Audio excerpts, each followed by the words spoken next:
世界のジャパンチャンネルへようこそ。もしも魔法が使えたら、こんな夢を抱いたことはありませんか？今回は日本人がついに俺たちの夢を叶えてくれたと海外の人々が熱狂していましたので、その反応と合わせてご紹介していきます。皆さんはスチームパンクという言葉を聞いたことはありますでしょうか？アニメや漫画、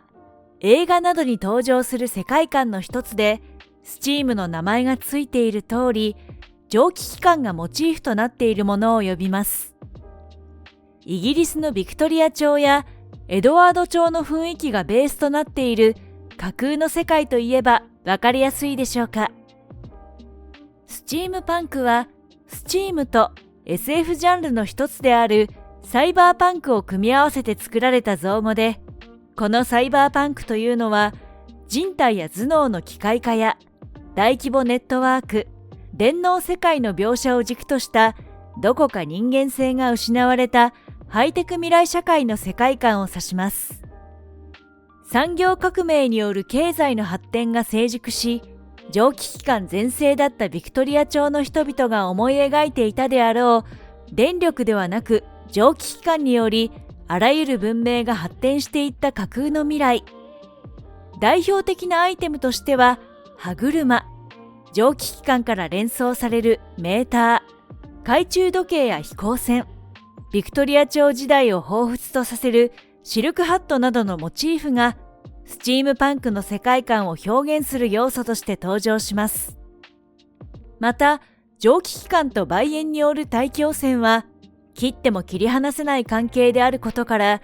ガスマスクなどもよく見るモチーフとして挙げられますね。技術が発展するほど人々にとっては暮らしづらい環境になっていくという矛盾も、この世界観を表すのに重要なポイントの一つなのです。最近ではイギリスのビクトリア朝時代をイメージした服飾と真鍮製のガジェットとを組み合わせたファッションをスチームパンクテイストとして楽しむ人も増えてきています。真鍮でできた歯車をモチーフにしたアクセサリーはシックな印象を与えてくれるので、ファッションのポイントにもなりますね。また、デジタルとは真逆のアナログな雰囲気がありつつも、その精巧なギミックが魅力の懐中時計や、ちょっと現実とはかけ離れた印象を与えてくれるガスマスクやゴーグルは、どこかワクワクしてしまう方もいるのではないでしょうか。さて、このスチームパンク、どんなものかは分かったけれど、その世界観が見れる具体的な作品も知りたいですよね。様々な作品で繰り広げられているので、すべてをご紹介はできませんが、人気のアニメやゲームの舞台に取り入れられていますので、その一部をご紹介します。まずは、ジブリのハウルの動く城。2004年に公開されたこの作品は、19世紀のヨーロッパをベースにした世界観で、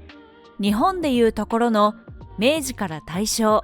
昭和初期に近い時代になっており、魔法という概念がある世界の物語です。皆さんもご存知の通り、ハウルの動く城には足がついていて動いていますよね。そして、お城は当然のことながら住居にもなっているので、現代でいうところのキャンピングカーに近いものですが、その見た目はまさしくスチームパンクを代表するものでしょう。中世ヨーロッパをベースにした世界に魔法という要素が入っており、出てくる人や風景、建物など、この作品の世界観にはまる人が多いようです。同じくジブリの天空の城ラピュタもスチームパンクの世界観を持っています。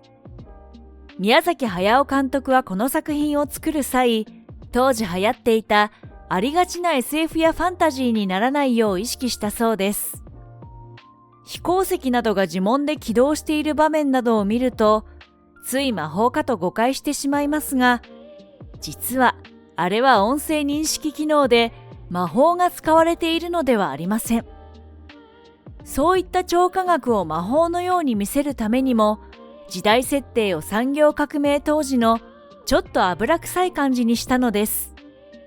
そして主人公のパズーがエンジンで動くオートモービルを見て、珍しいなぁというセリフがあるのですが、これは蒸気機関がメインの世界だからこそ、パズーが機械に強いこと、エンジンメカが普及していないことを視聴者に伝える意図があったそうです。細かい設定や演出はさすがジブリ作と納得してしまいますね。ゲームからはファイナルファンタジー、特に世界観が近現代に近い FF6 や FF9 は機械技術がある程度普及したスチームパンク的世界観となっています。特に FF6 からは機械文明という設定が全面的に押し出され、魔法が失われて機械文明にとって変わられる時代という設定の中、魔導アーマーと呼ばれる機械と魔法を融合した兵器やナルシェの蒸気機関、丸ごと地中を移動する城など、敵味方問わず機械文明が前面に押し出されています。そして小説の海底2万マイルでもこの世界観が見て取れます。ジュール・ベルヌが1870年に発表した SF 小説ですが、1954年にディズニーが映画化した際の潜水艦ノーチラス号のデザイン、その内装、乗組員の潜水服などがスチームパンクが映像化されたものの起源と言われています。また、東京ディズニーシーの海底2万マイルのアトラクションがあるミステリアスアイランドや、過去の人たちが想像した未来をイメージしたポートディスカバリーと呼ばれるエリアにもスチームパンクなデザインの建物があちこちに。ぜひ遊びに行かれたら、隠れミッキーと合わせてスチームパンクの世界観がどこに潜んでいるかも見つけてみてください。他にも人気ゲームの桜大戦や世界的にも大人気になっている漫画鋼の錬金術師や進撃の巨人においてもファッションなどスチームパンクの要素が盛り込まれていると言われており、様々な作品に影響を与えていることがわかります。そしてスチームパンクの世界観をより堪能できる作品としておすすめなのが、アキラで知られる大友克洋監督が手掛けたスチームボーイ。名前にもスチームが入っている通り、まさにその世界観は19世紀ロンドンを舞台にして様々な蒸気機関を用いた発明品が出てくる冒険活劇となっています。多くの夢と技術が詰まったスチームパンク作品がたくさんありますが、その世界から飛び出してきたようなアイテムが話題になっていました。日本人が趣味で作った魔法銃に世界が驚きと歓喜の嵐。様々なスチームパンク作品を制作・発表しているフリスク P さん。様々な作品を制作し、その制作過程も含めて動画で紹介しており、たびたび話題になっていたのですが、ついに海外の人たちの目にも留まると、あまりのクオリティに驚きを隠せないようでした。注目を浴びていたのは、魔法陣を空中に表示するスチームパンクガンを紹介している動画。どんなものなのかちょっとピンとこないですよね。実際の映像を見てみましょう。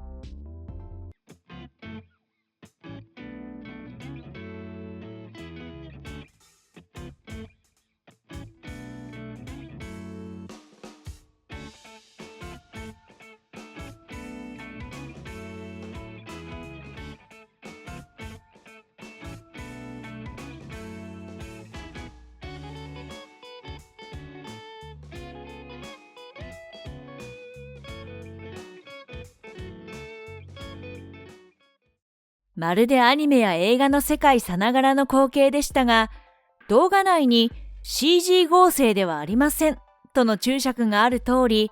CG 合成や AR 技術を使わずに実際に魔法陣を空中に表示させているもの。これは一列に並べた LED を回転させて空中に模様を描くバーサライタを使ったもの。フリスク P さんは以前にも魔法陣を手のひらの上に表示させる装置を作っていて、今回はその改良版とも言えます。前回の装置は様々な魔法陣を切り替えて紙芝居的に表示するだけでしたが、今回のアイテムは魔法陣の模様がアニメーションで展開し、発射するエフェクトまでも作り込まれているのが特徴で、魔法陣そのものの半径も50センチ近くと大迫力の作品となりました。あくまでも趣味で制作されているとのことですが、その想像力と技術力に対し、海外の人々からは様々な声が寄せられていましたので、その一部をご紹介します。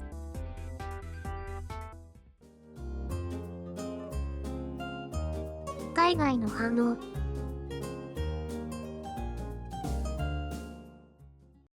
なんてことだ。明らかに地球外のテクノロジーだろこれ。人類史上初めて魔法陣を実現させた人なんじゃないだろうか。本当に夢が現実のものになったんだ。見てるだけで楽しいしかっこいい。日本人はいつだって新しいことを思いつくわね。日本は近い未来、本当に魔法を生み出しそうだから怖いわ。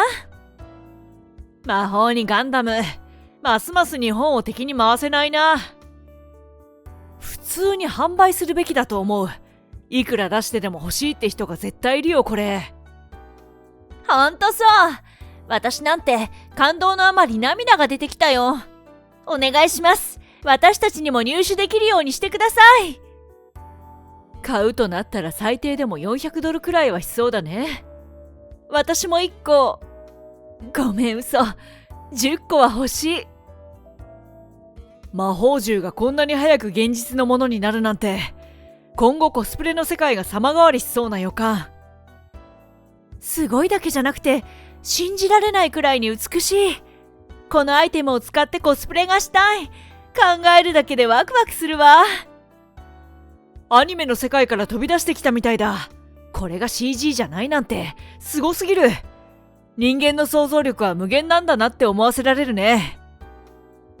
これこそ想像力ってもんだろう。日本人の物事を実現させる力には本当に敬服する。完全にマーベルのドクターストレンジの世界じゃん。中二病プラス想像力プラス技術プラス実行力の賜物だね。これだよ本物の想像力って。日本は大げさじゃなく世界のはるか先にいるよ。スチームパンクっていうより魔術と言った方が正しいような感じだね。とうとう人類は未知の領域に足を踏み入れたな。マジでさ、日本人に不可能はないのかよ。原理がよくわからないから俺の中では魔法ってことにしとく。こういうのを思いついて実際に作れちゃう人は天才と言って差し支えないと僕は思うんです。以上が海外の人々の反応です。この魔法銃は大絶賛の嵐でしたね。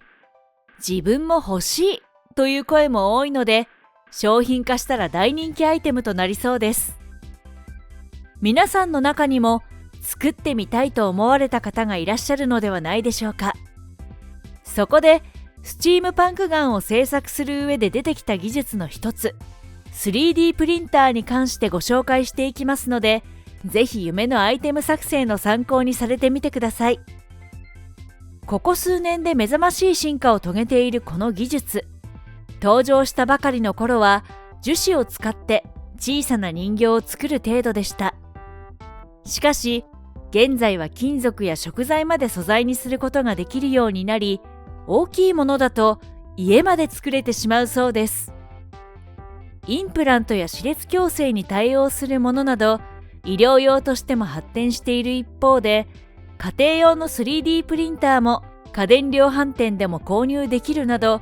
だんだんと身近になってきていますよね。実際に 3D プリンターで製作するためには印刷するもののデータが必要で、こちらの製作は一朝一夕とはいかないでしょうが、無料で印刷データを公開しているサイトもあるので、興味のある方はぜひご覧になってみてください。しかし身近になったとはいうものの、こういった最新技術はどうしても工業や医療で活躍するというイメージが強いですよね。ですが、先ほども少し触れたように、私たちにとっても身近な食品の分野にも 3D プリンターは進出しています。日本でも高齢化が進む中で、課題の一つとして考えられているのが介護食。噛む力や飲み込む力が弱くなったことで、一般の調理法での食事が難しくなってしまった方向けに 3D フードプリンターが活躍するのです。これまでは火を通した食材をミキサーにかけてドロドロのペースト状にして提供していましたが、それではほぼ食感もなく美味しく楽しめる食事とは程遠いもの。3D フードプリンターにおいても主な材料はペースト状にした食材なのですが、その硬さを変えられたり、複数の食材を混ぜながら立体的に造形することで食べやすさと食感を両立できるように。もちろん介護食以外にもスイーツ専門の機械があったりと、 3D プリンターを使うことでコスト削減や人手不足対策につながることが期待されています。実際にケンタッキーフライドチキンでは一部の店舗で 3D プリントチキンナゲットを販売。未来の技術だと思っていたものも知らず知らずのうちに身近なものになっていくんですね。